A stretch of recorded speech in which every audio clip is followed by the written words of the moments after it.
desde el comienzo de la historia registrada, y durante miles y miles de años, las culturas de todo el mundo creyeron que la Tierra era plana.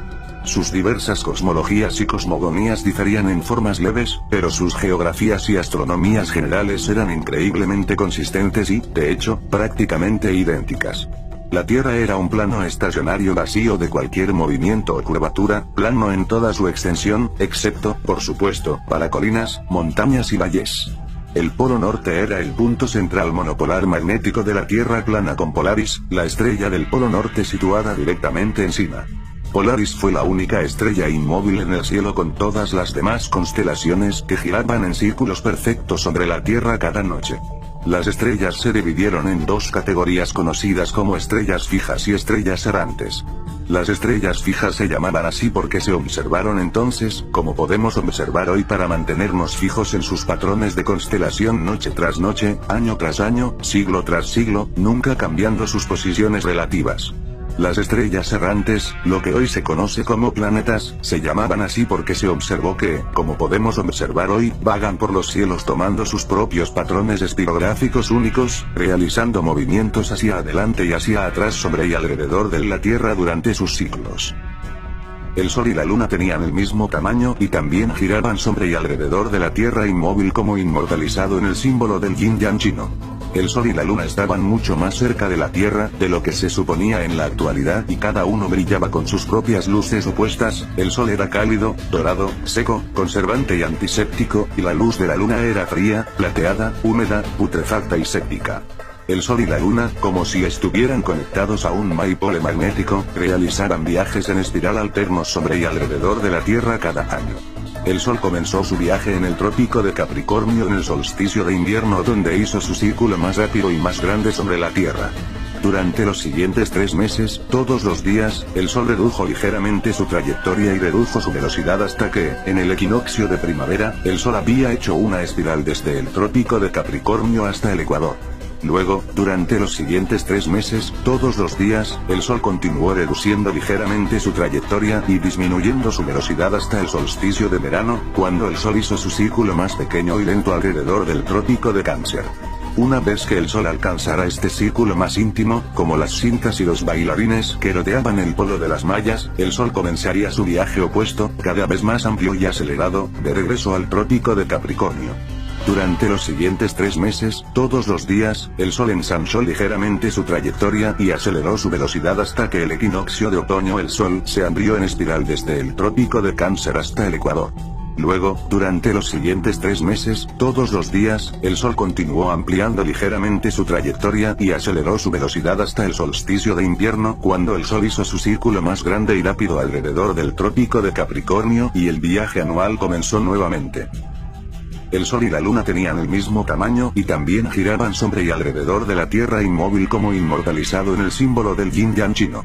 El Sol y la Luna estaban mucho más cerca de la Tierra de lo que se suponía en la actualidad y cada uno brillaba con sus propias luces opuestas. El Sol era cálido, dorado, seco, conservante y antiséptico, y la luz de la Luna era fría, plateada, húmeda, putrefacta y séptica.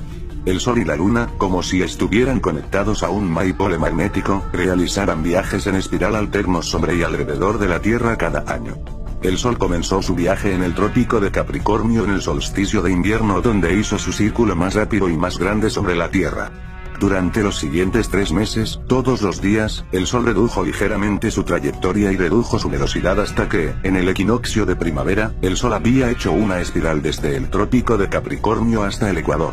Luego, durante los siguientes 3 meses, todos los días, el Sol continuó reduciendo ligeramente su trayectoria y disminuyendo su velocidad hasta el solsticio de verano, cuando el Sol hizo su círculo más pequeño y lento alrededor del trópico de Cáncer.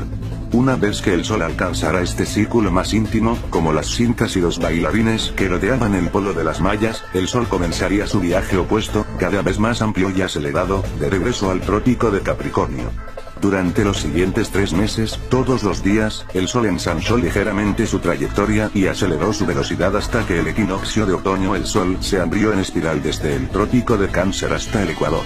Luego, durante los siguientes 3 meses, todos los días, el Sol continuó ampliando ligeramente su trayectoria y aceleró su velocidad hasta el solsticio de invierno, cuando el Sol hizo su círculo más grande y rápido alrededor del trópico de Capricornio, y el viaje anual comenzó nuevamente. Así que para el hombre antiguo, Tierra y Polaris eran los dos puntos centrales inmóviles del universo alrededor de los cuales el Sol, la Luna y otras estrellas giraban en forma de cúpula.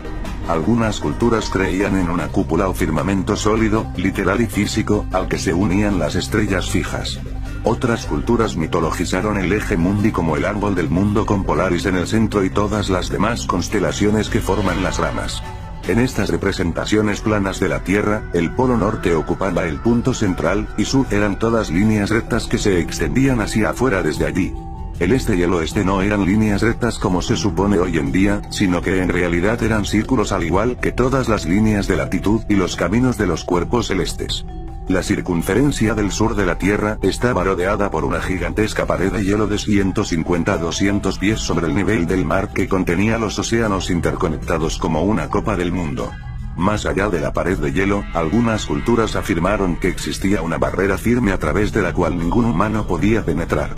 Otras culturas creían que existían mundos enteros y otras civilizaciones más allá del hielo antártico. Actualmente, y durante el último medio siglo, ha existido un tratado internacional antártico que impide toda exploración independiente de la Antártida.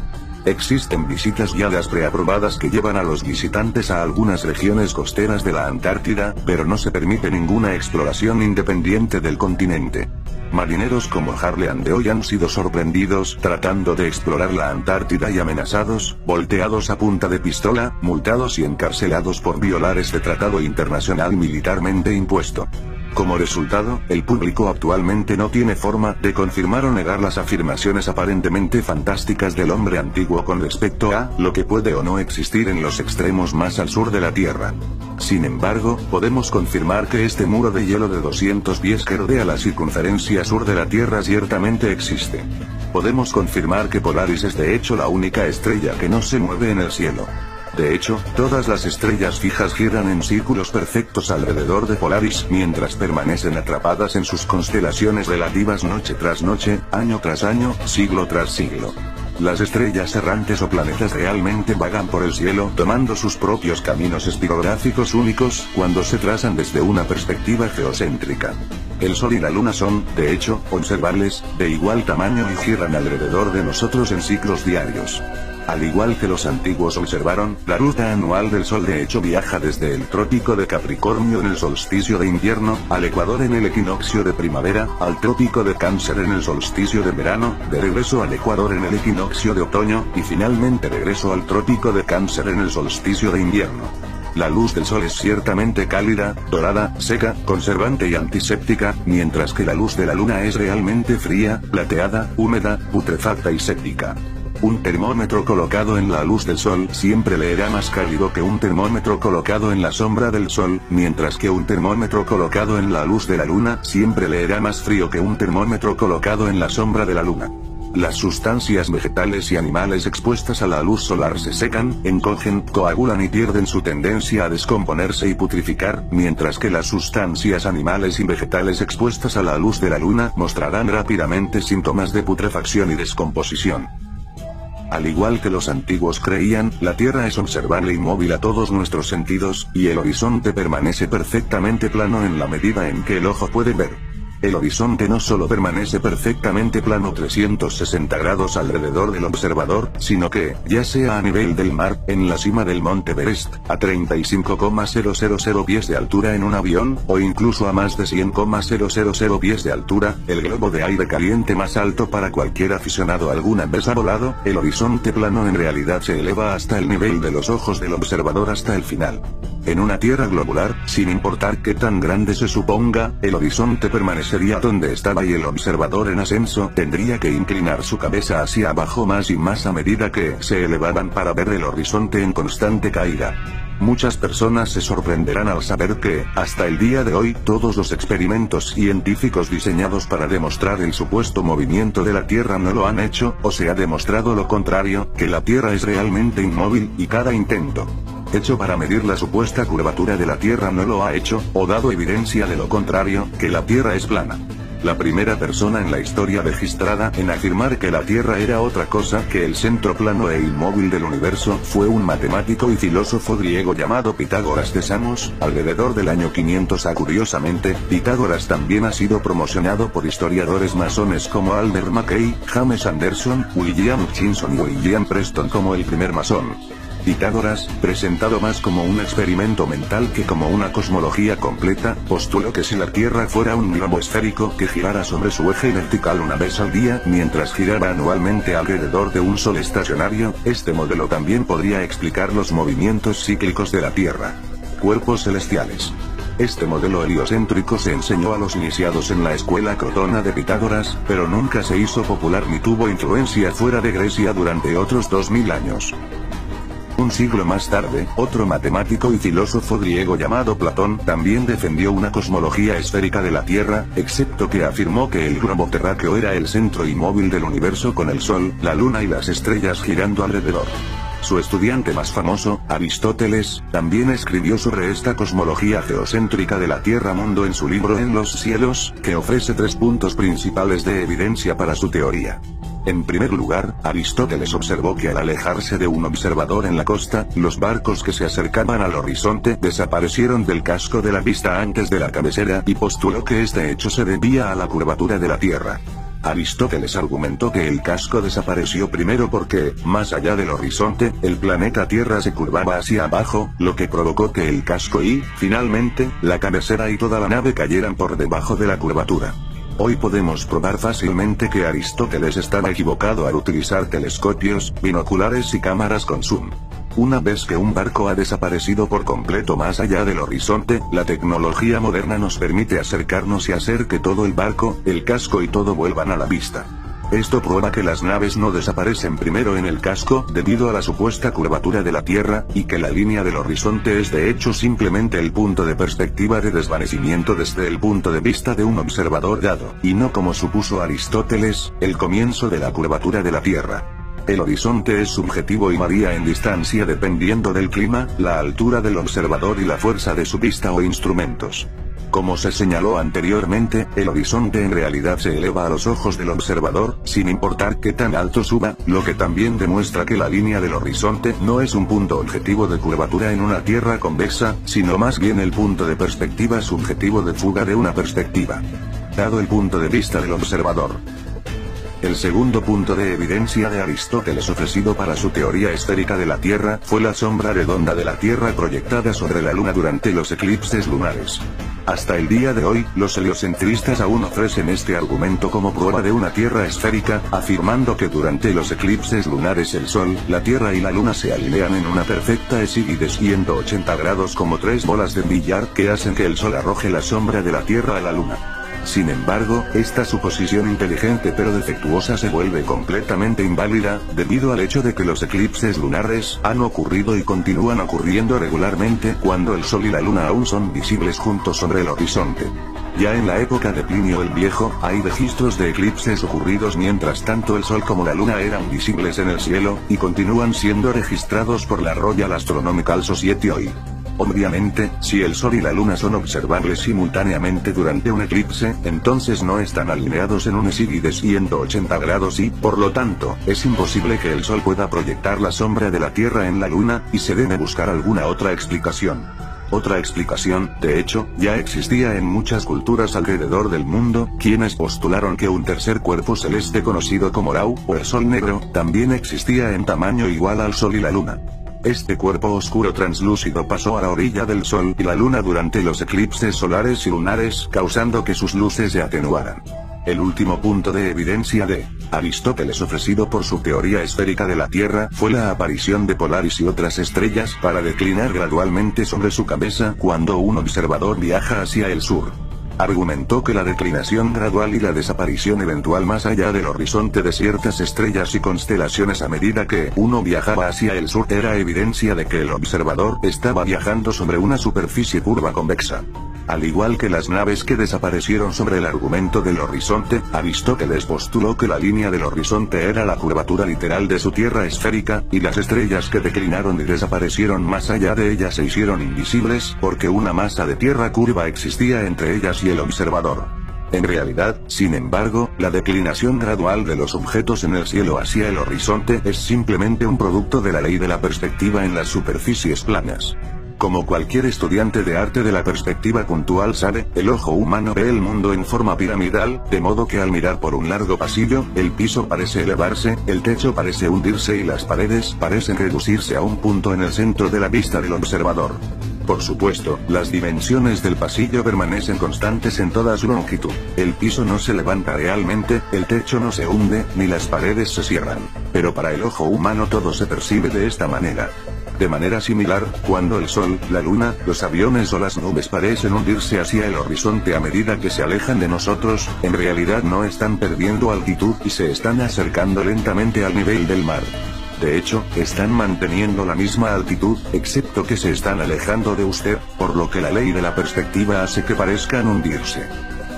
Un siglo después de Aristóteles, alrededor del 250 AC, otro matemático y filósofo griego llamado Eratóstenes se hizo famoso con una nueva supuesta prueba de la Tierra esférica.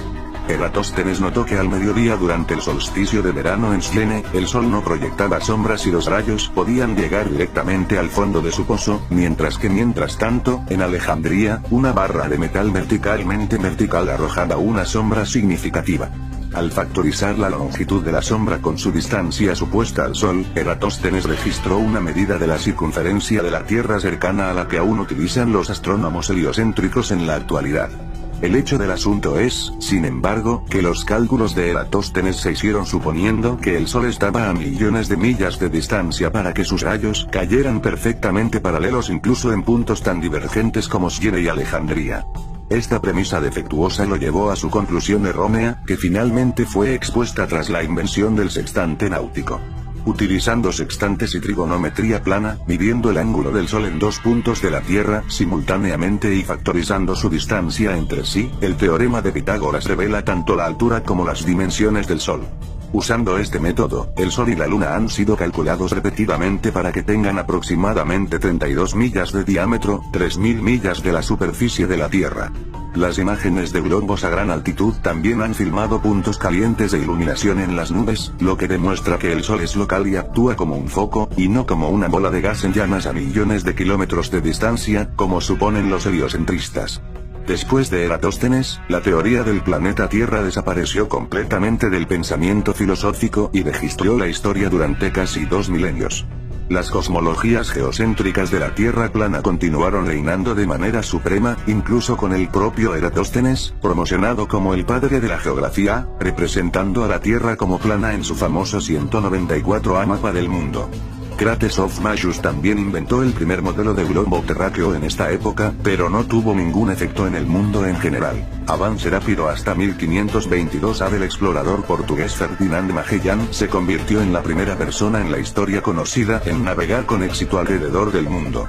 Esta circunnavegación de la Tierra pronto se convirtió y continúa siendo promocionada hoy como prueba absoluta de la teoría de la Tierra esférica. Si Magallanes pudo navegar de este a oeste por todo el mundo y regresar a su punto de partida original, seguramente la Tierra no puede ser plana y debe ser un globo, ¿verdad? Incorrecto. Del mismo modo que una brújula puede colocar su punto central en un pedazo de papel plano, trazar un círculo en cualquier dirección, y regresar a su punto de inicio, también lo puede hacer una nave o avión para circunnavegar una Tierra plana. El único tipo de circunnavegación que no podría ocurrir en una Tierra plana es el norte-sur, que hasta el día de hoy todavía no se ha hecho. Tanto el Polo Norte como la Antártida son zonas de prohibición de vuelos de no navegación forzadas por el ejército, debido a las restricciones que se originan en las Naciones Unidas, las mismas Naciones Unidas que usan arrogantemente un mapa plano de la Tierra en su logotipo y bandera oficiales.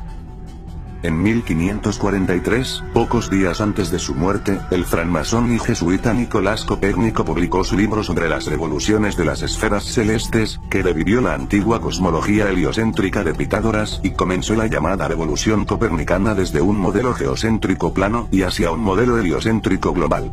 dado que su libro afirmaba que la Tierra era una esfera giratoria, oscilante y basculante que giraba a velocidades vertiginosas alrededor de un sol estacionario, inicialmente se encontró con la debida incredulidad.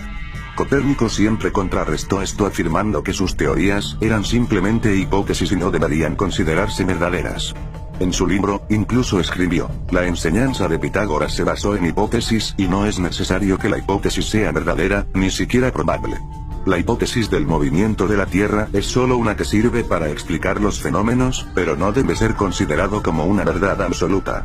Los contemporáneos de Copérnico, como el astrónomo danés Tycho Brahe, argumentaron famoso contra su modelo heliocéntrico, afirmando que si la Tierra giraba en una órbita alrededor del Sol, el cambio en la posición relativa de las estrellas después de 6 meses de movimiento orbital no podía ser visto. Brahe escribió que las estrellas deberían parecer que se separan a medida que nos acercamos y nos juntamos a medida que retrocedemos. En realidad, sin embargo, después de millones de millas de supuesta órbita alrededor del Sol, no se pudo detectar ni una pulgada de paralaje en las estrellas. Como señala incluso Wikipedia, la falta de cualquier paralaje observable se consideró un defecto fatal en cualquier teoría no geocéntrica. La respuesta de Copérnico a este problema obvio fue simple. Movió las estrellas tan lejos de la Tierra que, incluso después de millones de kilómetros de órbita supuesta alrededor del Sol, no se pudo detectar un paralaje apreciable. Copérnico simplemente necesitaba afirmar que las estrellas eran billones y billones de millas de distancia, por lo que matemáticamente sería imposible detectar una paralaje tan leve. Una vez más, los contemporáneos de Copérnico argumentaron en contra de esta conveniente corrección de los suyos, argumentando con bastante razón que si las estrellas estuvieran a trillones de millas de distancia, entonces no hay manera de que podamos verlas. Copernicus, una vez más, pregonó que la razón por la que aún podíamos ver estrellas a miles de millones de kilómetros de distancia, era porque no eran meros puntos diminutos de luz translúcida en el cielo nocturno, sino que, de hecho, las estrellas eran bolas de gas gigantescas miles de millones de veces más grandes que nuestro Sol. Así que primero Copérnico tuvo que mover las estrellas a trillones de millas de la Tierra para explicar la falta de paralaje, y luego tuvo que hacer que las estrellas fueran miles de millones de veces más grandes para explicar por qué deberíamos verlas desde distancias tan fantásticas. Por último, ofreció distancias muy específicas y ecuaciones matemáticas para solidificar su teoría, afirmando, por ejemplo, que había calculado con precisión la distancia del Sol a la Tierra para ser exactamente 391,200 millas. A comienzos del siglo XVII, Tycho Brahe, bajo el patrocinio del emperador Rudolf II, comenzó la construcción del observatorio astronómico más grande y más moderno jamás construido. Al escuchar esto, el astrónomo y francmasón alemán Johannes Kepler estaba decidido a ser aprendiz de Brahe. Aunque Kepler defendió la ampliamente disputada teoría de la Tierra-mundo heliocéntrico de Copérnico, Brahe aceptó a regañadientes a Kepler como su aprendiz basado en su mérito como astrónomo y matemático astuto. Brahe le permitió a Kepler acceder al observatorio, pero guardó completamente sus datos y hallazgos, lo que frustró y enojó a Kepler hasta el punto de que finalmente culminó en una acalorada discusión entre los dos, lo que provocó que Brahe echara a Kepler. Después de muchas enmiendas y disculpándose, un año después, Brahe finalmente perdonó a Kepler y lo aceptó de nuevo como aprendiz. Sin embargo, esta vez, Kepler no estaba contento con su papel como mero aprendiz y pronto propuso y obtuvo una posición comisionada sobre el nuevo proyecto de Brahe y el emperador Rudolf, las tablas astronómicas de Rudolf Ide. Menos de un mes después, Tycho Brahe murió misteriosamente y Johannes Kepler tuvo acceso a todos los datos codiciados de Brahe, el reinado libre del observatorio, y se convirtió en el nuevo astrónomo oficial del emperador Rudolf. La abundante evidencia circunstancial y el motivo obvio han alimentado durante mucho tiempo la especulación de que Kepler realmente asesinó a Brahe. Brahe solo tenía 54 años y gozaba de buena salud cuando de repente se enfermó de muerte y falleció. Su causa oficial de muerte fue reportada como una infección de vejiga, pero las autopsias posteriores de su cuerpo revelaron cantidades tóxicas de mercurio presentes en los pelos de su bigote, lo que ha llevado a muchos investigadores a concluir que fue envenenado. El libro de 2004 Avenue Intrigue sugirió que Kepler había asesinado a Brahe para obtener acceso a sus datos. El mismo Kepler nunca lo negó y en realidad escribió: confieso que cuando Tycho murió, rápidamente aproveché la ausencia o la falta de prudencia de los herederos, tomando las observaciones bajo mi cuidado o quizás usurpándolos. y así, por el resto de su vida, Kepler trabajó en el observatorio de Brahe para que el empleador de Brahe utilizara los datos de Brahe para promover sus teorías copernicanas que Brahe siempre había criticado.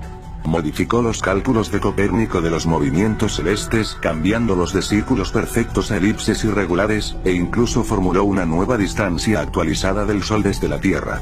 Mientras Copérnico había afirmado positivamente que el Sol estaba a 3.391.200 millas de la Tierra, Kepler aseguró a la comunidad astronómica que su nueva cifra de 12.376.800 millas era la verdadera distancia. Unos años más tarde, en 1608 se inventó el primer telescopio, y en 1609 el siguiente campeón del copernicismo, astrónomo italiano, francmasón y probable jesuita Galileo Galilei, compró y construyó varios de ellos.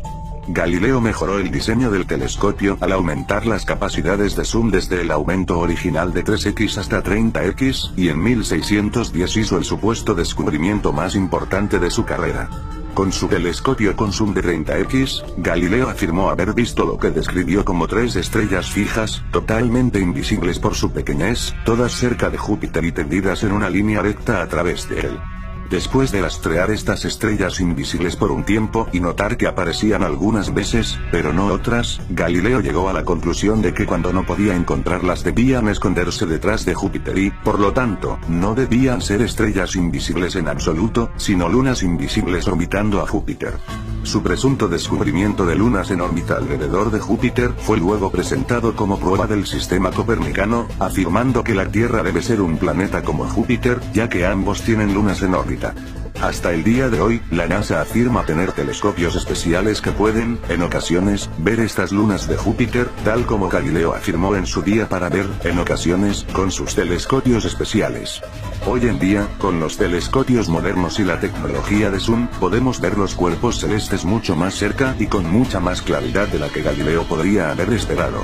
Un Nikon P900 2016 tiene un zoom óptico de 83x y 332x digital, capacidades que avergüenzan a los telescopios de Galilea, pero incluso con este nivel de aumento, las supuestas estrellas invisibles de Galileo que orbitan Júpiter no se encuentran en ninguna parte. Galileo y sus compañeros predecesores masones, actuando más como verdaderos creyentes de su fe heliocéntrica que los científicos legítimos, fueron constantemente culpables de inventar teorías elaboradas para apoyar su conclusión inevitable. Esto nunca fue más evidente que cuando Galileo presentó su teoría sobre la causa de las mareas en 1616. El cardenal Bellarmine había escrito a Galileo el año anterior, afirmando que el sistema copernicano no podía defenderse sin una verdadera demostración física de que el Sol no rodea la Tierra. Pero la Tierra rodea el Sol. Tomando esto en serio, Galileo esperaba mostrar que las mareas de la Tierra fueron causadas por el movimiento del agua hacia atrás y hacia adelante, ya que un punto en la superficie de la Tierra se aceleró y disminuyó debido a la supuesta rotación de la Tierra en el eje y la revolución alrededor del Sol. Argumentó que estos movimientos hipotéticos de su Tierra globular eran la causa de las mareas, y por lo tanto las mareas eran una prueba del movimiento de la Tierra. Desafortunadamente para Galileo, sus ideas no fueron aceptadas y se probaron erróneamente fácilmente por sus contemporáneos, quienes señalaron con razón que si su teoría fuera correcta, solo habría una marea alta por día. No solo esto, sino que si las mareas fueron causadas por el supuesto movimiento de la Tierra, todos los lagos, estanques y otros cuerpos de agua interiores deberían verse afectados de manera similar, pero no lo son. El siguiente campeón del heliocentrismo fue el matemático y astrónomo inglés, masón caballero y presidente de la Royal Society Sir Isaac Newton. En 1687, Newton publicó su famosa Principia Mathematica, que presentó su idea de gravedad al mundo. La teoría de la Tierra-mundo había sido criticada durante mucho tiempo por ser poco práctica debido a la física natural de los objetos esféricos giratorios. Es decir, que cualquier cosa colocada en su superficie debe caer o volar inmediatamente. ¿Cómo podrían las personas, los edificios y los grandes océanos permanecer perfectamente pegados a una bola tierra girando más rápido que la velocidad del sonido? La teoría del globo terráqueo necesitaba una fuerza que pudiera mantener todo en su lugar de alguna manera. Una fuerza lo suficientemente fuerte como para mantener los océanos pegados a la Tierra, pero lo suficientemente débil como para no hundir un velero. Una fuerza lo suficientemente fuerte como para arrastrar toda la atmósfera junto con la velocidad del cuello de la Tierra, pero lo suficientemente débil como para permitir que las aves y los insectos viajen libremente y sin cesar en todas direcciones. Una fuerza tan fuerte que podría hacer que la lluvia caiga hacia arriba y que las plantas crezcan boca abajo, pero tan débil que no pueda ser detectada por ningún método contemporáneo. El postulado de Newton de una fuerza invisible capaz de actuar sobre grandes distancias lo llevó a ser fuertemente criticado por introducir agencias ocultas en el campo de la ciencia. Anterior a la teoría de Newton de la gravitación universal, las leyes naturales de la densidad y la flotabilidad ya explicaban de manera perfecta y adecuada el mundo que nos rodea. Por ejemplo, la razón por la cual un globo lleno de helio se eleva hacia el cielo mientras que un globo lleno de aire cae al suelo, no es porque la fuerza de tracción mística de Newton tenga una aversión al helio, sino simplemente porque el helio es más ligero y menos denso que el nitrógeno, el oxígeno y otros elementos que componen el aire a su alrededor, por lo tanto, flotan hacia arriba y, a la inversa, un globo lleno de su exhalación de dióxido de carbono es más denso que el aire que lo rodea, por lo que cae al suelo. Si soplas una semilla de diente de león de tus manos, una sustancia apenas más pesada que el aire, flotará lejos y lentamente, pero eventualmente caerá al suelo. Si deja caer un yunque de sus manos, algo mucho más pesado que el aire, caerá directa y rápidamente al suelo. Esto no se debe a que la gravedad prefiera los yunques a las semillas de diente de león, sino más bien porque es la física natural de la flotabilidad para objetos menos densos que el medio que los rodea, mientras que los objetos más densos que el medio que los rodea se hunden. Esta es la razón por la que las gotas de lluvia caen a través del aire y las burbujas de aire se elevan a través del agua, debido a sus densidades relativas. No tiene nada que ver con la fuerza mística de las bolas giratorias de la imaginación de Newton. La teoría de Newton supuestamente comenzó cuando al ver caer una manzana de un árbol en Woolsthorpe, como si nadie en la historia de la humanidad hasta ese momento hubiera visto un objeto en caída y se preguntara por qué cayó, tuvo una verdadera epifanía científica. La manzana cayó no porque fuera más pesada y más densa que el aire que la rodeaba, sino porque una fuerza en el centro de la bola giratoria, la Tierra, la tiró al suelo. Newton se puso a trabajar rápidamente formulando su teoría de la gravitación universal, que solía explicar no solo los objetos que caen, sino también los cuerpos celestes en órbita. Newton afirmó que la gravedad del Sol, la Luna, la Tierra, los planetas y las estrellas los hizo orbitar alrededor de los cuerpos cercanos más masivos. Así que la gravedad no solo fue voluble y selectiva sobre los objetos que causó que cayeran y los que permitió subir, sino que la gravedad también pudo realizar diferentes funciones en diferentes escalas. En la escala humana, la gravedad supuestamente causó que personas, edificios y océanos se adhirieran a la Tierra, mientras que a la escala planetaria, la gravedad supuestamente causó que las lunas orbitaran alrededor de los planetas y los planetas para orbitar alrededor de las estrellas. Lamentablemente, Newton nunca abordó esto, pero la pregunta sigue siendo, ¿cómo y por qué la gravedad haría que ambos planetas orbitaran alrededor del Sol y que la gente se adhiriera a la Tierra? La gravedad debería hacer que las personas floten en órbitas circulares suspendidas alrededor de la Tierra, o que la Tierra, la Luna y los planetas sean jalados y se estrellen contra el Sol.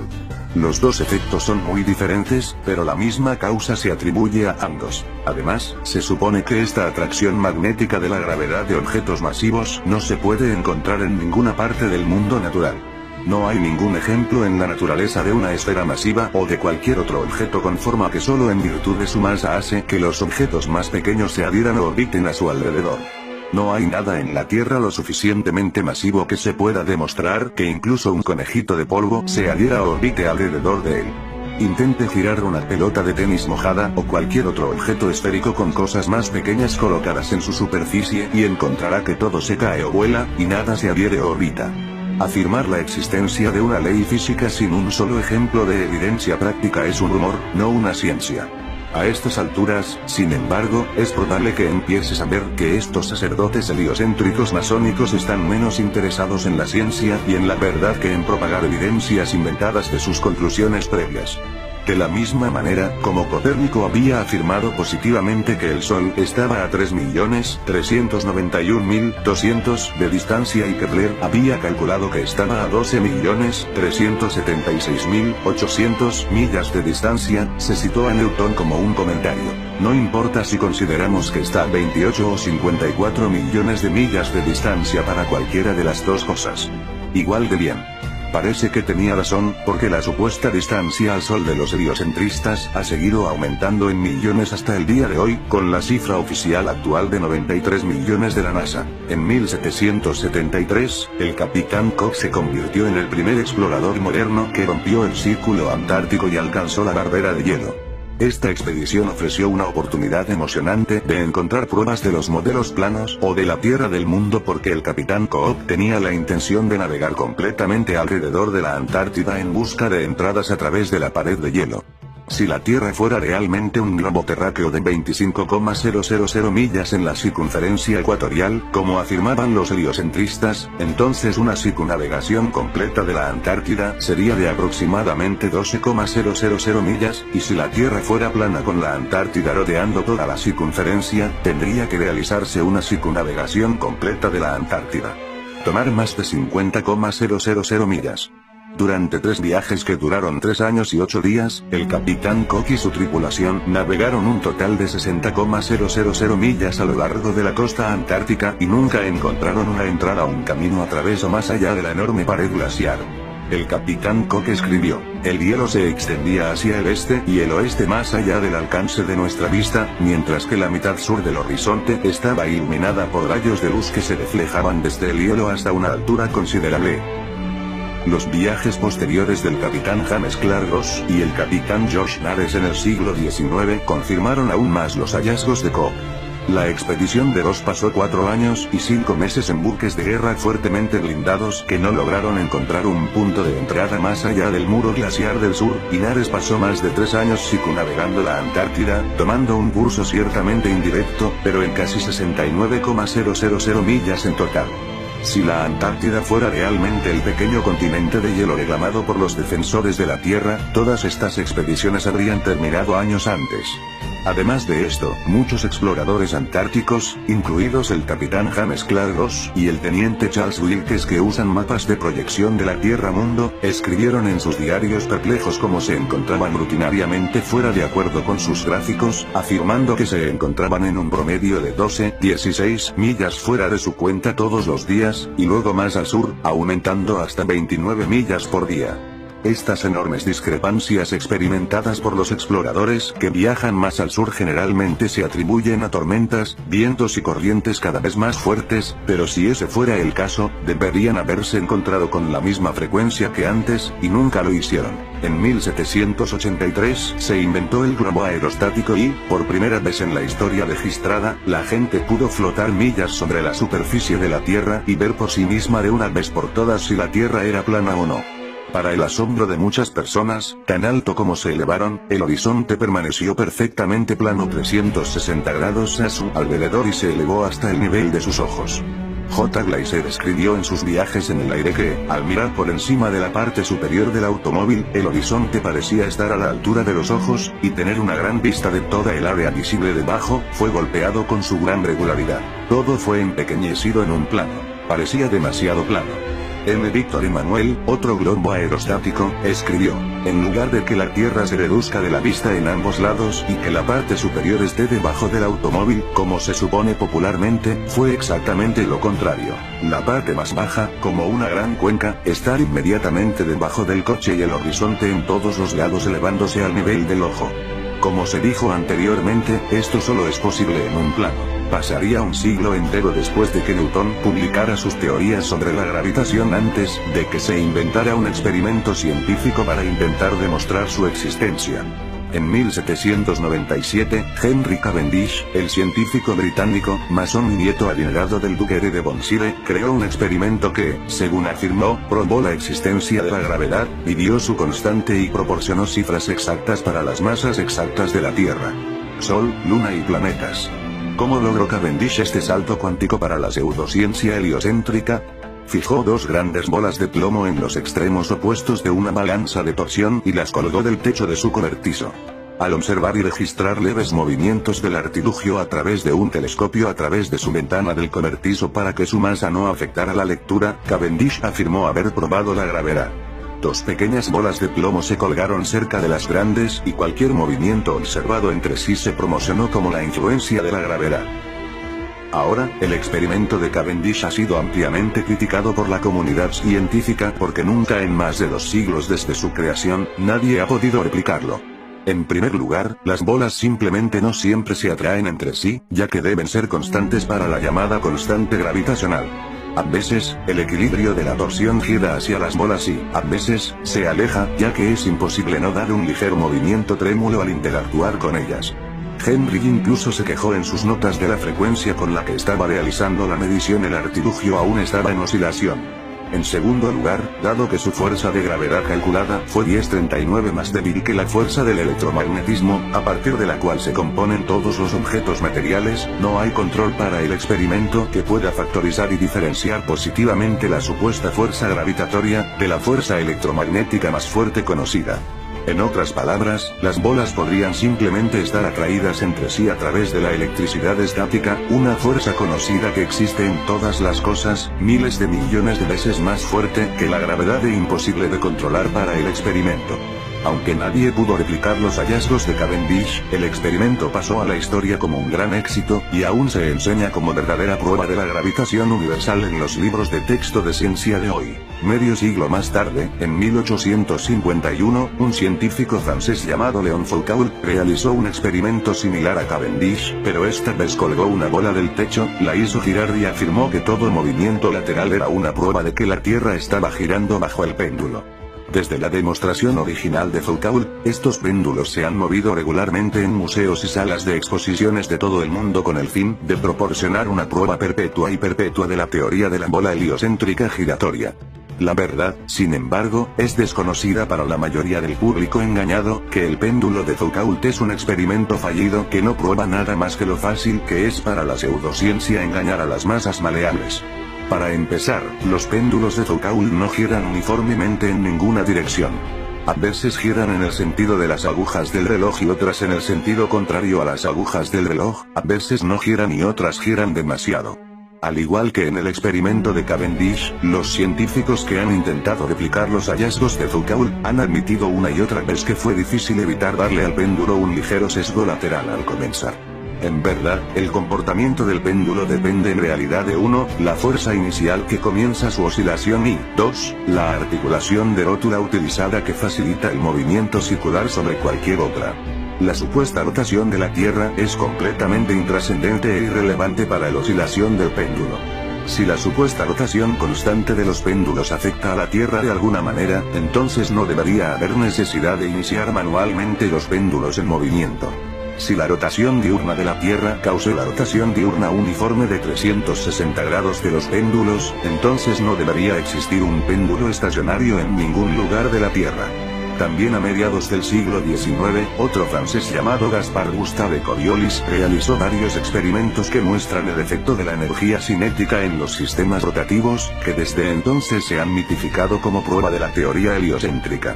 Se dice a menudo que su efecto Coriolis causa que los lavabos y las tazas de inodoro en el hemisferio norte drenen girando en una dirección, mientras que en el hemisferio sur hacen que giren en la dirección opuesta, lo que proporciona una prueba de la bola giratoria de la Tierra. Sin embargo, una vez más, al igual que los péndulos oscilantes de Foucault y las bolas colgantes, lavabos e inodoros de Cavendish en los hemisferios norte y sur, no giran constantemente en ninguna dirección. Los lavabos e inodoros en el mismo hogar a menudo giran en direcciones opuestas, dependiendo completamente de la forma de la cuenca y del ángulo de entrada del agua, no de la supuesta rotación de la Tierra. También se dice que el efecto Coriolis también afecta las trayectorias de las balas y los patrones climáticos, supuestamente causando que la mayoría de las tormentas en el hemisferio norte giren en el sentido contrario a las agujas del reloj, y la mayoría de las tormentas en el hemisferio sur que giren en el sentido de las agujas del reloj, causando que las balas de las armas de largo alcance hacia la derecha del objetivo en el hemisferio norte y hacia la izquierda en el hemisferio sur. Una vez más, sin embargo, siguen los mismos problemas. No todas las balas ni todas las tormentas muestran el comportamiento de manera consistente y, por lo tanto, no pueden usarse razonablemente como prueba de nada. A fines del siglo XIX, principalmente gracias a los experimentos, libros y conferencias de un inventor y autor inglés llamado Dr. Samuel Rowbotham, un renacimiento de la Tierra plana comenzó a barrer el mundo. Los hallazgos de Rowbotham, comenzando con su libro de 1864, La Tierra no es un globo. Una investigación experimental de la verdadera figura de la Tierra, probándola como un plano, sin movimiento axial o orbital. Y el único mundo material en el universo causó una gran despertar en la comunidad científica y gracias a 3 décadas de sus esfuerzos, la forma de la Tierra se convirtió en un tema candente de debate a finales del siglo XIX. El Dr. Rowbotham realizó varios experimentos con telescopios, niveles de burbuja y teodolitos, instrumentos especiales de precisión utilizados para medir ángulos en planos horizontales o verticales. Al ubicarlos en alturas iguales, dirigidas entre sí sucesivamente, demostró una y otra vez que la Tierra era perfectamente plana por millas sin una pulgada de curvatura. En su serie de experimentos más famosa, Rowbotham viajó a Cambridge, Inglaterra, donde hay un canal de 20 millas llamado Old Bedford que pasa en línea recta a través de Fenlands, conocido como el nivel de Bedford. El agua no tiene interrupción de las cerraduras o compuertas de agua de ningún tipo y permanece estacionaria, lo que la hace perfectamente adecuada para determinar si existe realmente alguna cantidad de convexidad / curvatura. Si estuviéramos viviendo en una bola tierra, cada estanque, lago, pantano, canal y otra gran masa de agua estancada, cada parte tendría que comprender un arco leve o semicírculo que se curva hacia abajo desde la cumbre central. Si la bola tierra fuera realmente de 25,000 millas de circunferencia, como dicen los heliocentristas, entonces la trigonometría esférica dicta que la superficie de toda el agua estancada debe curvarse hacia abajo a 8 pulgadas por milla fácilmente medible multiplicada por el cuadrado de la distancia. Esto significa que a lo largo de un canal de agua estancada de 6 millas, la Tierra tendría que curvarse 16 pies, 8 pulgadas hacia abajo desde un extremo al otro, y o sumergir 6 pies en cada extremo desde el pico central, dependiendo de dónde se tome la medida. Rowbotham probó primero parándose en el agua sosteniendo un telescopio a 8 pulgadas de la superficie, mientras su compañero remaba lejos de él en un bote pequeño con una bandera de 5 pies de alto. Si la Tierra era de hecho un globo de 25,000 millas de circunferencia, cuando el barco llegó a Puente Welney a 6 millas de distancia, el barco y la bandera deberían haber estado completamente ocultos detrás de una masa de agua curva de 6 pies de altura. En realidad, sin embargo, cada vez que se prueba, todo el barco y la bandera permanecen visibles de principio a fin. En un segundo experimento, el Dr. Rowbotham colocó 7 banderas a lo largo del borde del agua, cada una a 1 milla de distancia de la siguiente con sus partes superiores colocadas a 5 pies sobre la superficie y se colocó con su telescopio detrás del primero. Si la Tierra fuera un globo de 25,000 millas de circunferencia, cada bandera sucesiva tendría que rechazar una cantidad determinada y determinada por debajo de la última. La primera y segunda banderas establecen la línea de visión, luego la tercera debe caer 8 pulgadas por debajo de la segunda, la cuarta bandera 32 pulgadas por debajo, la quinta 6 pies, la sexta 10 pies 8 pulgadas y la séptima bandera debe ser una clara. Pies 8 pulgadas por debajo de la línea de visión. Incluso si la Tierra fuera un globo de 100.000 millas, una cantidad de curvatura fácilmente medible debería y sería evidente en este experimento. Pero la realidad es que no se detectó ni un solo centímetro de curvatura y todas las banderas se alinearon perfectamente en consonancia con un plano. En 1870, uno de los partidarios de Rowbotham, un científico inglés de la Royal Academy llamado John Amden, ofreció una apuesta pública de 500 libras a cualquiera que pensara que podía probar que la Tierra era esférica repitiendo el experimento de Bedford-Level. Alfred Russel Wallace, un científico inglés, ardiente evolucionista y amigo personal de Charles Darwin, aceptó la apuesta de Amden y los dos se reunieron con los árbitros para decidir el asunto en el nivel de Bedford. El plan original era repetir el experimento de la bandera de Rowbotham, pero después de horas de intentar alinearlos uno a cada marcador de milla, al mirar a través del telescopio no podían juzgar cuál era cuál, y mucho menos decidir si la línea de visión a lo largo de ellos era plano o curvo. Siguió un debate acalorado, siguió una pelea enojada, y el experimento descendió en una farsa. Lo llamaron día, pero una semana más tarde volvió a reunirse. Esta vez Wallace estableció nuevos perímetros para el experimento que nunca había sido probado o aprobado por Rowbotham o Amden. Wallace colgó una gran lámina de calicó del Old Bedford Bridge con una línea gruesa y negra pintada en el centro y colocó su telescopio 6 millas al sur en Olney Bridge en la misma elevación. Luego, a medio camino entre estos dos puntos, Wallace colocó un largo cono rojo cubierto con un disco marcador diseñado para caer en línea con el marcador y el telescopio pintados de negro. Todo esto lo colocó a una altura de 13 pies 3 pulgadas más única y significativa sobre el agua. El plan de Wallace era ver el disco del marcador y la línea negra a través del telescopio, y si el marcador medio aparecía debajo de la línea de visión, esto se tomaría como prueba de la superficie plana del agua, y si el marcador medio aparecía sobre la línea de visión, sería tomado como prueba de la curvatura de la Tierra. Amden enseguida se mostró en desacuerdo con este nuevo método de supuestamente determinar la curvatura, pero aceptó a regañadientes continuar. Cuando se ve a través del telescopio, el marcador central cayó un poquito por debajo de la cruz del telescopio, y el marcador lejano en el puente cayó un poquito por debajo de eso.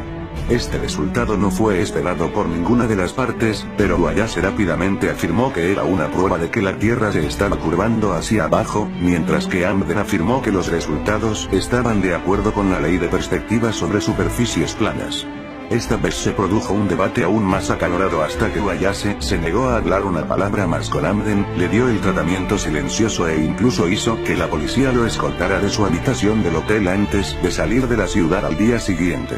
Los árbitros de la apuesta decidieron a favor de Wallace y le dieron el dinero. En respuesta, Amden publicó inmediatamente un folleto de 16 páginas denunciando a Wallace como un mentiroso y tramposo llamado "Es el nivel del agua o convexo después de todo". Se detectó y expuso la estafa del canal de Bedford. William Carpenter, otro colega inglés que también estuvo presente durante el experimento, escribió su crítica igualmente mordaz de 30 páginas de la estafa titulada "El agua no es convexa, la Tierra no es un globo". Demostrado por Alfred Russel Wallace el 5 de marzo de 1870. Amden llevó a Wallace a juicio y lo demandó por sus 500 libras. El tribunal decidió formalmente a favor de Amden que la apuesta no era válida y le devolvió el dinero en su totalidad. A continuación, Amden volvió a emitir su desafío a Wallace, aumentando la apuesta a 1000 libras e invitando al Dr. Rowbotham a asistir. Esta vez, el experimento se llevaría a cabo como lo había hecho originalmente Rowbotham, de pie en el agua con un telescopio colocado a 8 pulgadas sobre el agua, observando un bote con una bandera de 5 pies pegada, navegando a 6 millas de la presa de Welch al puente Olney. Cuando llegó el día de la apuesta, el mal tiempo les impidió completar el experimento, por lo que pospusieron, enfrentaron más mal tiempo y volvieron a posponer. En su tercer y último intento, antes de ir a casa con el clima todavía nublado, intentaron el experimento. Lamentablemente, poco después de alcanzar el punto intermedio, el barco se hizo indistintamente más allá de la bruma y se canceló la apuesta. El bote y la bandera fueron visibles, sin embargo, durante las 3 millas completas. En 2015, un grupo de planeadores de la Tierra repitió una vez más el experimento de Rowbotham en el nivel de Bedford con resultados similares. No detectaron curvatura y vieron el bote más allá del marcador a mitad de camino, pero se vieron oscurecidos por el mal tiempo antes de alcanzar las 6 millas. En 1871, después de recibir una gran cantidad de presión del público para abordar estas afirmaciones de los defensores de la Tierra plana, el presidente de la Royal Astronomical Society, George Airy, ideó un experimento que esperaba probaría de una vez por todas el movimiento axial de la Tierra y silenciaría para siempre a la multitud. En usando planoteos. Al llenar primero un telescopio con agua para reducir la velocidad de la luz en el interior, luego calcular la inclinación necesaria para bajar la luz de la estrella directamente hacia abajo del tubo, Airy planeó medir la velocidad del telescopio, y por lo tanto la velocidad de la Tierra, extrapolando la cantidad de inclinación necesaria para mantener la luz de las estrellas entrando en línea recta. El experimento, sin embargo, pasaría a la historia y se conocería para siempre como el fracaso de Airy porque cada vez que lo repetía, Airy descubrió que la luz de las estrellas ya venía en el ángulo correcto sin ningún cambio necesario, lo que demuestra que las estrellas se mueven en relación con una Tierra estacionaria y no al revés. Airy había querido probar la teoría heliocéntrica, pero en cambio ideó una prueba duradera del modelo geocéntrico. En 1887 los físicos estadounidenses Albert Michelson y Edward Morley realizaron un experimento para determinar la velocidad de la Tierra a través del espacio, o lo que entonces se llamaba el éter. Al pasar la luz a través de dos vías, una en la dirección del supuesto movimiento de la Tierra y la otra en ángulo recto, la luz que viaja con la Tierra debería haber tardado más tiempo en regresar que la luz en ángulo recto. Para sorpresa de Michelson, Morley y el establecimiento científico, sin embargo, no se detectó ninguna diferencia, incluso después de repetir el experimento varias veces en diferentes lugares. Para intentar solucionar este problema evidente, el establecimiento heliocéntrico creó la contracción de Fitzgerald-Lorentz, que en realidad tenía el descaro de afirmar que la trayectoria de la luz que iba en la misma dirección que la Tierra se volvió físicamente más corta durante el experimento, de modo que el tiempo de retorno fue igual al otro camino. Las implicaciones del experimento de Michelson-Morley fueron tan perjudiciales para el mito de la Tierra y el globo giratorio, que se vieron obligados a inventar esta absurda explicación que incluso Arthur Miller denunció calificándola de una física de desesperación. Después de la muerte de Samuel Rumocam, Lady Elizabeth Blount, autora inglesa, vocalista y anti-viviseccionista, fundó la Universal Aesthetic Society, que atrajo a miles de miembros y publicó una revista llamada La Tierra no es una reseña mundial para varios. Décadas muchos otros prominentes de la Tierra plana de la época también continuaron haciendo todo lo posible para difundir la palabra. John Anzen continuó publicando su propio trabajo y reimprimió todo el material de Samuel Rumocam. En 1885, William Carpenter publicó su famoso 100 pruebas de que la Tierra no es un globo. En 1892, Alexander Gleason lanzó su nuevo mapa estándar del mundo tal como es, que sigue siendo hasta hoy uno de los mapas planos de la Tierra más precisos jamás creados. Esperaba que reemplazara por completo a los globos y Mercator traza mapas en todo el mundo, pero desafortunadamente la influencia de su mapa fue de corta duración. El año siguiente, en 1893, Gleason publicó su tomo de la Tierra plana titulado Es la Biblia del cielo, la Tierra es un globo, la ciencia moderna y la Biblia están de acuerdo, que dio muchas pruebas de la Tierra plana y también explicó su maravilloso mapa. En 1899, el autor sudafricano de la Tierra plana Thomas Winship publicó su excelente trabajo, Cosmogenia Estética, evidencia de que el mundo no es un globo giratorio rotatorio sino un círculo de plano estacionario. 1903 marcó el inicio del viaje en avión, que, de haber sido inventado en la era de Copérnico, habría destruido su fantasía de la bola girando en la Tierra mucho antes del despegue. Cuando se inventaron los globos de aire caliente, se les dijo a la gente que la razón por la que no podían simplemente flotar en el aire y esperar a que la Tierra de la bola girara les trajera sus destinos, era porque la gravedad de alguna manera atascaba toda la atmósfera y todo lo que contenía, arrastrándolo a 1000 mph de manera tan uniforme que no podemos verlo, sentirlo, escucharlo ni medirlo de ninguna manera. Sin embargo, una vez que la tecnología de los aviones evolucionó para que pudiéramos volar a velocidades comparables a la supuesta rotación de la Tierra, se hizo evidente de inmediato que la Tierra y su atmósfera no podían girar constantemente 1000 mph de oeste a este. En pocas palabras, si la Tierra girara constantemente hacia el este a 1000 mph, la duración del vuelo del avión hacia el este y el oeste sería significativamente diferente. Si el avión comercial promedio viaja a 500 mph, se deduce que los vuelos ecuatoriales en dirección oeste deben llegar a su destino a una velocidad aproximadamente 3 veces mayor que la de sus vuelos de regreso en dirección este. En realidad, sin embargo, las diferencias en la duración de los vuelos este/oeste suelen ser cuestión de minutos, y nada más cerca de lo que ocurriría en una bola giratoria de 1000 mph en la Tierra. Por ejemplo, los vuelos hacia el este con el supuesto giro de la bola de la Tierra desde Tokio a la toman un promedio de 10,5 horas, por lo tanto, los vuelos de regreso hacia el oeste contra el supuesto giro deben tomar un promedio de 5,25 horas, pero en realidad toman un promedio de 11,5 horas. También es de destacar que, si la Tierra fuera un globo terráqueo, hay varios vuelos en el hemisferio sur que tendrían su camino más rápido directo sobre el continente antártico, como Santiago de Chile a Sydney, Australia. En lugar de tomar la ruta más corta y rápida en línea recta sobre la Antártida, todos estos vuelos desvían todo tipo de direcciones que se alejan de la Antártida, en lugar de afirmar que las temperaturas son demasiado bajas para viajar en avión. Teniendo en cuenta el hecho de que hay muchos vuelos hacia desde sobre la Antártida, y la NASA afirma tener tecnología que los mantiene en condiciones mucho más frías, y mucho más calurosas, que cualquier otra persona experimentada en la Tierra, como la excusa es simplemente una excusa, y los vuelos no se hacen porque son imposibles. Si la Tierra fuera una bola, y la Antártida estuviera demasiado fría para sobrevolarla, la única manera lógica de volar desde Sydney a Santiago sería un tiro directo sobre el Pacífico, permaneciendo en el hemisferio sur durante todo el camino. El reabastecimiento de combustible se podría hacer en Nueva Zelanda u otros destinos del hemisferio sur en el camino si es absolutamente necesario. Sin embargo, en realidad, los vuelos Santiago-Sydney se trasladan al hemisferio norte, haciendo paradas en LAX y otros aeropuertos de América del Norte antes de continuar de regreso al hemisferio sur. Tales desvíos ridículamente desviados no tienen sentido en el mundo, pero tienen perfecto sentido y forman líneas casi rectas cuando se muestran en un mapa plano de la Tierra. En una bola de la Tierra, Johannesburgo, Sudáfrica a Australia debe ser un tiro directo sobre el Océano Índico con posibilidades convenientes de reabastecimiento de combustible en Mauritius o Madagascar. Sin embargo, en la práctica, la mayoría de los vuelos de Johannesburgo a Perth se detienen en Dubái, Hong Kong o Malasia, todos los cuales no tienen sentido en la pelota, pero son completamente comprensibles cuando se los mapea en una tierra plana.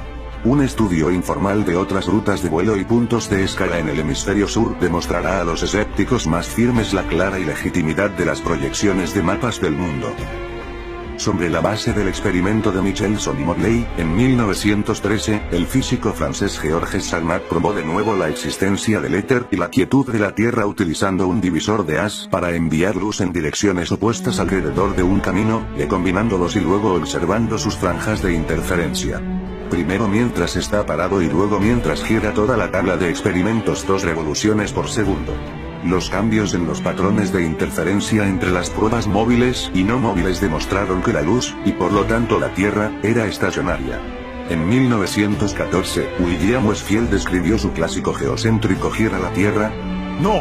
Y cuando se publicó la obra maestra de Gerard Dixon Reyes Destronados, una historia de la evolución de la astronomía desde la época del Imperio Romano hasta nuestros días en 1922, la teoría heliocéntrica del universo estaba en sus últimas etapas.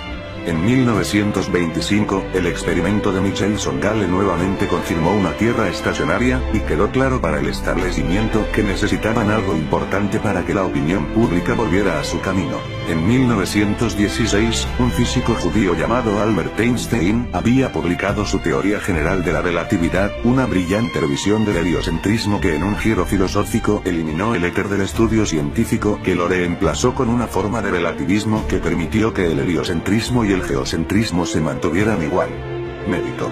Si no hubiera un medio etérico absoluto dentro del cual existan todas las cosas, hipotéticamente se podría postular un relativismo completo con respecto al movimiento de dos objetos como la Tierra y el Sol. En un salto filosófico, sin evidencia científica que lo respalde, Einstein y el establecimiento heliocéntrico pudieron así barrer a Iris-Failure, Michelson, Morley, Sagnac y Gale, todos convenientemente debajo de la alfombra y pretender que no existían, simplemente afirmando que todo movimiento en el universo era relativo. A finales de la década de 1920, Einstein y sus teorías habían sido impulsadas con tanta vehemencia, la teoría heliocéntrica comenzó a regresar, y Einstein era considerado un genio y una de las mentes más grandes de la historia. Lejos de ello, incluso él mismo admitió cuando se le preguntó, ¿cómo es ser el hombre más inteligente del mundo? Respondió diciendo, no sé, tendrás que preguntarle a Nikola Tesla, un verdadero genio que de ninguna manera apoyó la relatividad de Einstein o la teoría heliocéntrica. Einstein incluso fue descubierto mintiendo cuando originalmente afirmó que nunca había oído hablar del experimento de Michelson-Morley, pero luego admitió que había creado una relatividad especial con la intención de abolir el éter y anular el resultado de Michelson-Morley. En la década de 1930, un excéntrico Christian Flatheater llamado Milburgo en Bolivia estaba atrayendo una amplia difusión en todo el mundo gracias a sus giras de conferencias estadounidenses y las emisiones de radio diarias desde su estación personal, que podían escucharse hasta Australia. Bolívar fundó y construyó la ciudad de Sion en Illinois, una ciudad de 6.500 habitantes, todos ellos cristianos y terrícolas. La ciudad de Sion incluso tenía sus propias escuelas e iglesias que enseñaban la cosmología de la Tierra plana. En el espíritu de Robotán y Anden, a lo largo de su vida, Bolívar ofreció una apuesta abierta de $5.000 a cualquiera que pensara que podía refutar la Tierra plana.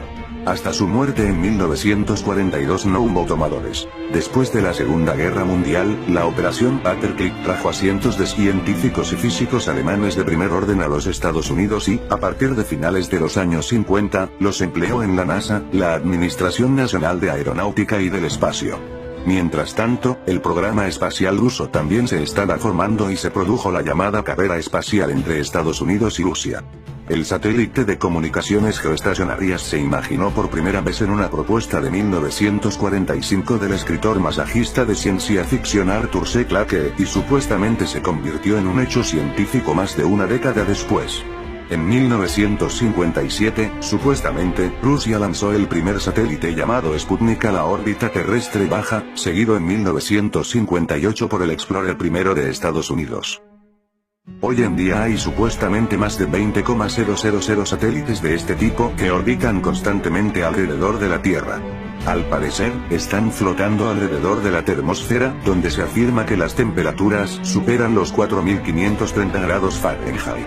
Sin embargo, los metales utilizados en los satélites, como el aluminio, el oro y el titanio tienen puntos de fusión de 1,221, 1,948 y 3,034 grados respectivamente, todos mucho más bajos de lo que podrían manejar. Las personas a menudo incluso afirman ver satélites a simple vista, pero esto es ridículo considerando que son más pequeños que un autobús y supuestamente a más de 100 millas de distancia. Es imposible ver algo tan pequeño que tan lejos.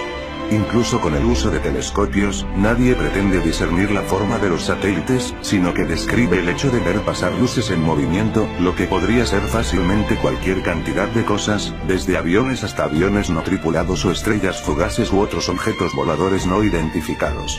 El hecho de que sean geoestacionarios significa que, de todos modos, no parece que se muevan por el cielo, sino que permanezcan permanentemente en el mismo lugar todos los días.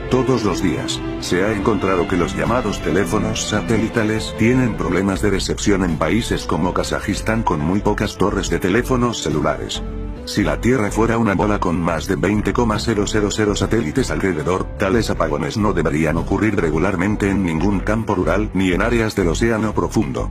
Además, las antenas de televisión satelitales, que existieron durante años antes de que supuestamente se inventaron los satélites, se colocan casi siempre en un ángulo de 45 grados hacia la torre de repetición más cercana en tierra. Si las antenas de televisión estuvieran captando señales de satélites de más de 100 millas en el espacio, la mayoría de las antenas de televisión deberían apuntar más o menos directamente hacia el cielo. El hecho de que las antenas satelitales nunca apunten hacia arriba y casi siempre estén colocadas en un ángulo de 45 grados prueba que están captando señales de torre en tierra. Antes de que los satélites, la radio, la televisión y los sistemas de navegación como LoRa y Decca estuvieran bien establecidos y funcionaran bien utilizando solo tecnologías terrestres. Hoy en día, los enormes cables de fibra óptica conectan internet a través de los océanos, las gigantescas torres celulares triangulan las señales de GPS y la propagación ionosférica permite que las ondas de radio se reboten sin la ayuda del bestseller de ciencia ficción conocido como satélites. También a finales de la década de los 50, un fabricante de letreros de Dover, Inglaterra, llamado Samuel Shenton en el espíritu de Robotán y la Sociedad Cetética de Lady Lund, creó IFERS, la Sociedad Internacional de Investigación de la Tierra Plana, y comenzó a dar conferencias en televisión, periódicos y clubes juveniles. Escuelas sobre nuestra Tierra plana e inmóvil. Shenton descubrió los escritos de los autores de la Tierra plana de finales del siglo XIX mencionados anteriormente y se propuso difundir el mensaje cetético tan lejos como fuera posible. Con los supuestos lanzamientos de satélites de la NASA, la gente constantemente cuestionaba a Shenton sobre los satélites que prueban el planeta Tierra, a lo que él siempre respondía: la navegación alrededor de la isla de Wick demuestra que es esférica. Cuando la NASA afirmó haber puesto al primer hombre en el espacio, Shenton dijo desde el principio que todo era un truco de fotos y vídeos. Cuando supuestamente John Glenn orbitó el mundo en 1963, Shenton incluso le envió una membresía gratuita de IFERS con un mensaje personal que decía: «Oh, chico sabio». Shenton sabía que John Glenn, 2 veces senador de los Estados Unidos y uno de los primeros astronautas de la NASA, era un francmasón mentiroso al igual que sus antepasados heliocéntricos, desde Pitágoras hasta Copérnico, desde Kepler hasta Cavendish, junto con la mayoría de los astronautas de la NASA. Buzz Aldrin Jr. es un masón admitido, con letreros de mano, con destellos de mano, grado 33, de Montclair Lodge No. 144 en Nueva Jersey. Edgar Mitchell es un orden de Monlay Mason en Artesta Lodge No. 29 en Nuevo México. James Irwin fue miembro de Tejon Lodge No. 104 en Colorado Springs. Don Easley fue miembro de Luther B. Turner Lodge No. 732 en Hoyo. Gordon Cooper fue un maestro albañil en Carbondale Lodge No. 82 en Colorado. Virgil Grison fue un maestro albañil de Mitchell Lodge No. 228 en Indiana. Walter Schirra Jr. era un masón del grado 33 en Canaveral Lodge No. 339 en Florida. Thomas Stafford es un albañil en el Western Star Lodge No. 138 en Oklahoma. Paul Weitz es de Lawrence Lodge No. 708 en Pensilvania. Seth Klingnest, el jefe de la NASA durante el programa Apollo, poco después se convirtió en soberano gran comandante del Consejo del 33º grado del rito escocés antiguo y aceptado de la masonería de la jurisdicción del sur. Los astronautas de la NASA Neil Armstrong, Alan Shepard, William Pogue, Vance Grant y Anthony England también tenían padres que eran masones. La cantidad de astronautas que se sabe que son masones o de familias masónicas es asombrosa. Es probable que más astronautas y personas de importancia clave en la NASA también estén afiliadas a la hermandad, pero no tan abiertas acerca de su membresía. Para que haya tantos masones, miembros de la sociedad secreta más grande y antigua del mundo, involucrados en la promoción y propagación de esta doctrina heliocéntrica globalista desde su inicio hasta los tiempos modernos, debería surgir una seria sospecha. Antes de que la primera misión de Apollo limpiara la plataforma de lanzamiento, 11 astronautas de la NASA murieron en accidentes altamente sospechosos. Gus Grissom, Roger Chaffee y Ed White fueron cremados juntos en un fuego de cápsula de Apolo durante una prueba completamente innecesaria y peligrosa donde fueron atados y encerrados en una cámara de oxígeno al 100% que incineró a los 3 en segundos. Otros 7 astronautas, Ted Freeman, Charles Bassett, Elliot C., Russell Rogers, Clifton Williams, Michael Adams y Robert Lawrence murieron en 6 accidentes de avión distintos, y Ed Givens en un accidente automovilístico. 8 de estas muertes fueron solo en 1967.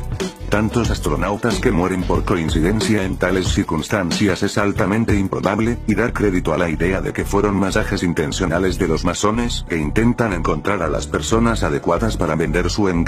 Uno de los astronautas caídos más francos fue Gus Grissom. Para 1967, Grissom se había vuelto cada vez más irritado y vocalmente negativo por las posibilidades de la NASA de aterrizar a un hombre en la Luna. Afirmó que las probabilidades eran bastante escasas y que se colgó un limón en la cápsula de apoyo después de que fallara repetidamente los procedimientos de prueba de seguridad.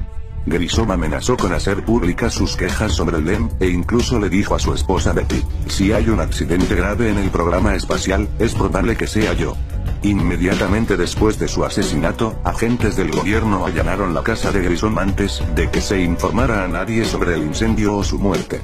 Retiraron todos sus papeles personales y su diario, para nunca ser devueltos. Desde 1969 a 1972, los masones de la NASA afirmaron haber aterrizado 6 de sus misiones Apolo en la Luna. Con este ingenioso engaño, un poco de tecnología de cohetes, un grupo de masones mentirosos y fotografías tomadas a través de una ventana redonda, con este psicópata, la NASA logró convencer a casi todos en la Tierra de que viven en una bola giratoria. Sin embargo, en el documental, una cosa divertida sucedió en el camino a la Luna. Puedes ver imágenes oficiales de la NASA que muestran a los astronautas del Apolo 11, Buzz Aldrin, Neil Armstrong y Michael Collins, durante casi una hora, usando transparencias y trucos de cámara. Falsas tomas de una Tierra redonda.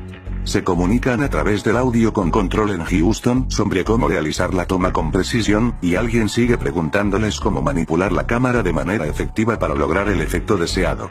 Primero apagaron todas las ventanas a excepción de una circular orientada hacia abajo, hacia donde apuntaban la cámara desde varios pies de distancia. Esto creó la ilusión de una Tierra en forma de bola rodeada por la oscuridad del espacio, cuando en realidad era simplemente una ventana redonda en su oscura cabaña. Neil Armstrong afirmó en este punto que estaba a 130,000 millas de la Tierra, a mitad de camino de la Luna, pero cuando los trucos de la cámara se terminaron, el espectador pudo ver por sí mismos que los astronautas no estaban a más de un par de docenas de millas por encima de la superficie de la Tierra. En un plano de altura. Estas imágenes que muestran un mundo globular pronto se convirtieron en la herramienta más valiosa de los francmasones para alterar la percepción pública sobre la forma de la Tierra. Desde la imagen original llamada Mármol Azul, la NASA le ha brindado al público muchas más fotos y vídeos que muestran un globo terráqueo, ofreciendo una verdadera prueba fotográfica de que la teoría de 2500 años de Pitágoras fue finalmente validada. Sin embargo, cuando se les ve con un ojo escéptico, los analistas fotográficos profesionales han diseccionado varias imágenes de la NASA de la bola Tierra y encontraron una prueba innegable de la edición por computadora. Por ejemplo, las imágenes de la Tierra supuestamente tomadas de la Luna han demostrado ser copiadas y pegadas, como lo demuestran los cortes rectangulares que se encuentran en el fondo negro alrededor de la Tierra al ajustar los niveles de brillo y contraste. Si estuvieran realmente en la Luna y la Tierra fuera realmente una bola, no habría necesidad de falsificar esas imágenes. Cuando las imágenes de la NASA de la bola de la Tierra se comparan entre sí, la coloración de la Tierra/océanos y el tamaño relativo de los continentes son consistentemente tan drásticamente diferentes entre sí como para demostrar más allá de cualquier duda razonable que las imágenes son todas falsas. La NASA tiene muchas supuestas fotografías de la bola de la Tierra que muestran varios patrones de nubes duplicados exactos, copiados y pegados. Los artistas gráficos de Chekhov incluso han colocado cosas como caras, dragones y la palabra sexo en patrones de nubes sobre varias imágenes de bola Tierra. Una imagen reciente de Plutón claramente tiene una imagen de Plutón de Disney, el perro en capas en el fondo. En una tarde despejada, durante un ciclo de luna creciente o menguante, es posible ver el cielo azul a través de la luna. Durante siglos, las estrellas y los planetas a menudo han sido vistos y registrados incluso por la Royal Astronomical Society para ser vistos a través de la Luna.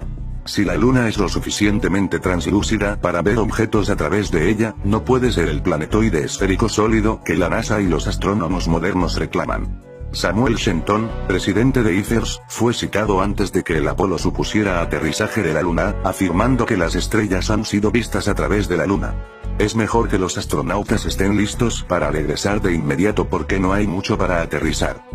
Además de Shenton, muchas de las primeras personas que llamaron inequívocamente a los aterrizajes de la Luna de la NASA como si fueran un engaño en escena eran fotógrafos profesionales. Cuando se examinan de cerca las fotografías oficiales de la Luna de la NASA, queda claro que muchas de ellas fueron tomadas dentro de un estudio utilizando fondos repetitivos, iluminación artificial, cables y grúas. El galardonado fotógrafo británico David Persey, el analista de fotos e historiador Jack White, el fotógrafo/editor de la revista Nexus Marcus Allen, y muchos otros ponen su reputación profesional en peligro para exponer la llamada evidencia fotográfica de la NASA. Ninguna de las misiones de Apolo trajeron cualquier iluminación de estudio adicional en el Lunar Lander, por lo que el Sol debería ser la única fuente de luz en la Luna y en todas las imágenes tomadas allí. En ese caso, la luz solo debe provenir de una dirección y de todas las sombras. Sin embargo, en docenas de fotos oficiales de la NASA, se proyectan sombras en hasta 3 direcciones simultáneamente, a menudo en ángulos de hasta 90 grados, lo que solo puede ser el resultado de múltiples fuentes de luz que no están presentes en el Luna. Varias imágenes incluso muestran focos que se reflejan en los cascos de los astronautas y múltiples destellos de lentes que se originan de 2 o más fuentes de luz.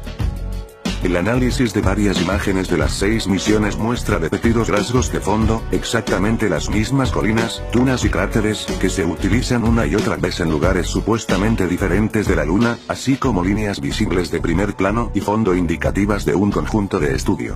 En las imágenes de Apolo 11, se puede ver a Buzz Aldrin con guantes de diferentes colores y botas de diferentes longitudes en fotografías que supuestamente se tomaron con minutos de diferencia.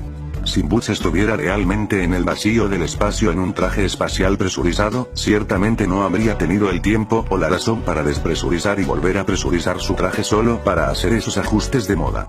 Algunas imágenes muestran al rover lunar sin pistas en ningún lugar a su alrededor, mientras que otras muestran rastros de rover en todo el primer plano, mientras aún no se ha desempaquetado ni descargado. Un par de imágenes incluso muestran lo que parecen ser zapatillas y huellas de tacón de dama en la Luna, además de las huellas de bota de los astronautas. Otro error evidente es que ninguna de las imágenes o videos de la NASA muestran estrellas en el fondo como deberían, solo completa la oscuridad, probablemente porque los mapas de estrellas exactos que deberían aparecer en la Luna serían casi imposibles de falsificar. El testimonio de diferentes astronautas en diferentes misiones, en sus autobiografías y entrevistas, confunde aún más las aguas. Algunos se jactan de la luz asombrosamente brillante de las estrellas y otros dicen que no recuerdan haber visto una sola estrella mientras estaban en la Luna. Tales inconsistencias, y el hecho de que ninguna de las imágenes de la Luna de la NASA cuentan con estrellas/planetas en sus posiciones apropiadas, debería mostrar una señal de advertencia de que estos astronautas no estaban en la Luna. Muchas fotos del Sol en la Luna son claramente fotos y no el Sol. Algunas imágenes muestran destellos de luces de estudio o luces de estudio reflejadas en un fondo negro. Una imagen muestra claramente una sombra en el techo del espacio cuando el Lunar Lander despega. Muchas imágenes muestran sombras de retículos reticulados suspendidos en el aire sobre una impresión debajo, lo que demuestra que están arreglados y no son originales como se afirma.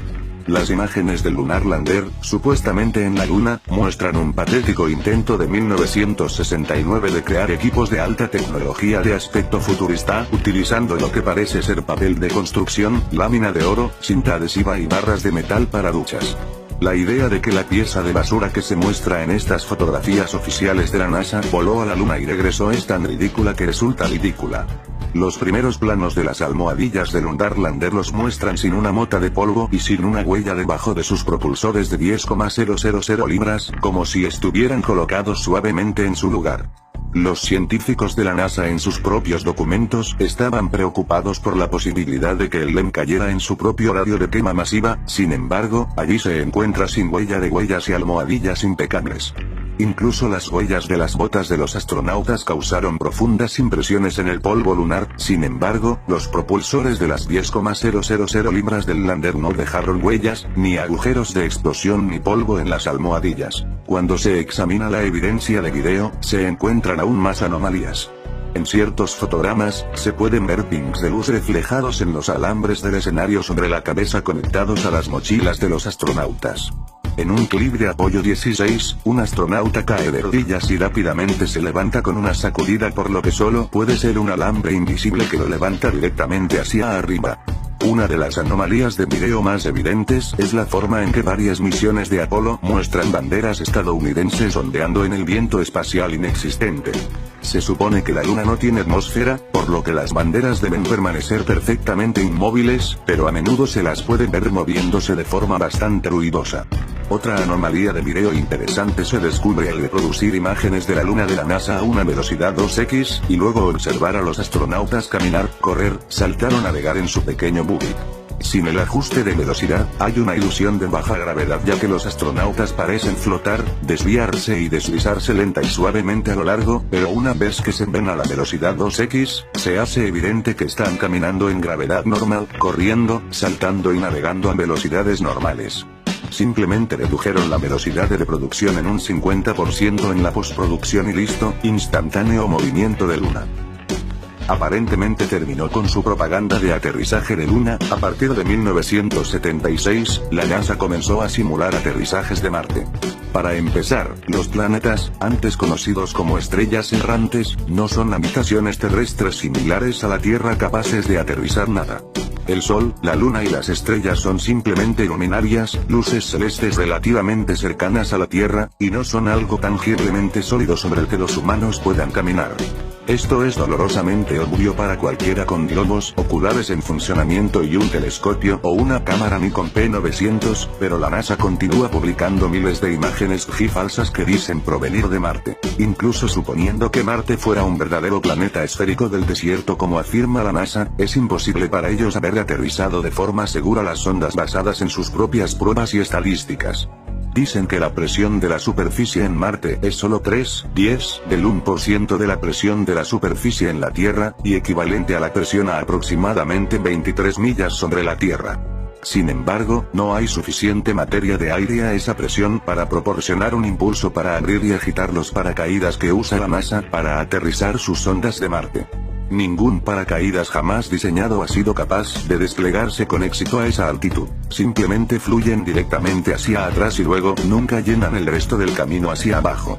El récord más alto, más rápido y más largo en paracaídas dejó Kittelher desde la atmósfera superior de la Tierra hizo que cayera libremente desde solo 19 millas de altura durante 15 minutos a 767 mph, y su canal de descarga resultó inútil y no ofreció desaceleración.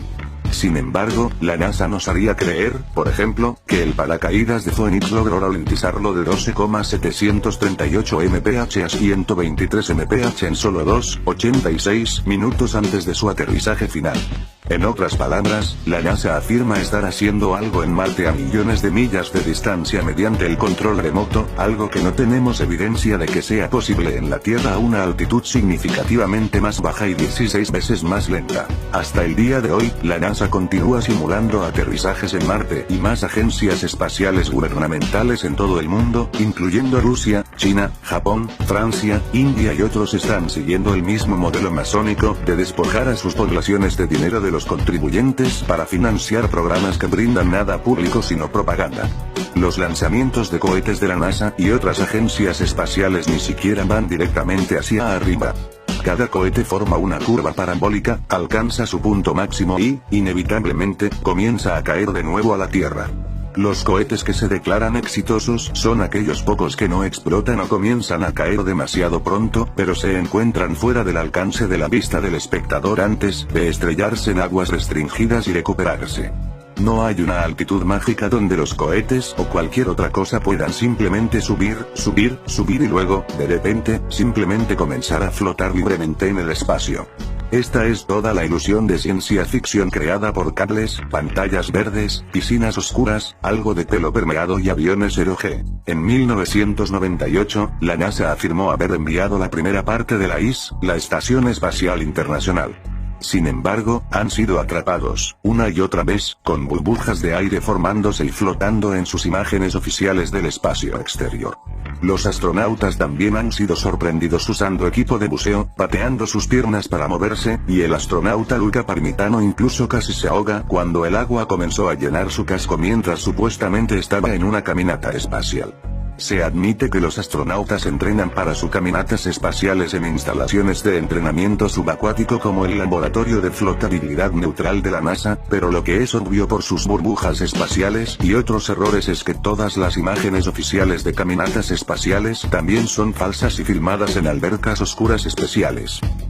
El análisis de muchos vídeos interiores de la Estación Espacial Internacional ha demostrado el uso de trucos de cámara como pantallas verdes, arneses e incluso cabello con permanente permeación para lograr un efecto de tipo gravedad cero. Las imágenes de astronautas que aparentemente flotan en la gravedad cero de su estación espacial son indistinguibles de las imágenes del avión Vómito Cometa 0G. Al volar maniobras parabólicas, este efecto flotante 0G se puede lograr una y otra vez y luego editar juntos. Para tomas más largas sin cortes, la NASA ha sido capturada usando cables simples y tecnología de pantalla verde. En 2001, Charles K. Johnson murió y después de haber perdido todo su material plano de la Tierra y su correspondencia en el incendio de su casa, el ITER se terminó oficialmente. La Sociedad de la Tierra Plana de Leo Ferrari, por otro lado, continuó operando como de costumbre, burlándose del sujeto de la Tierra plana. En 2004, los reinados de la presidencia de C se entregaron a Daniel Shenton, que no guarda relación con el verdadero Gator Samuel Shenton, quien, fiel al ejemplo de Ferrari, mantiene el sitio web de la Flat Earth Society hasta el día de hoy, en el que declaran una desinformación tan fantástica e intencional como que el disco plano de la Tierra se eleva constantemente hacia arriba para siempre a través del universo para dar cuenta de la gravedad. Su único propósito, como Charles Johnson declaró correctamente, es claramente envenenar el pozo y enturbiar las aguas de la verdad. De esta manera les presento la Tierra dentro del domo como lo que es. Un plano dimensional y nosotros como un experimento geoda hecho por fuerzas que no podemos comprender. Las matemáticas son el lenguaje con el que está programado este mundo. Y también tiene su magia. Todo está conectado. Despertemos. El sistema no funciona. Hora de salir. Reactive Factory Project.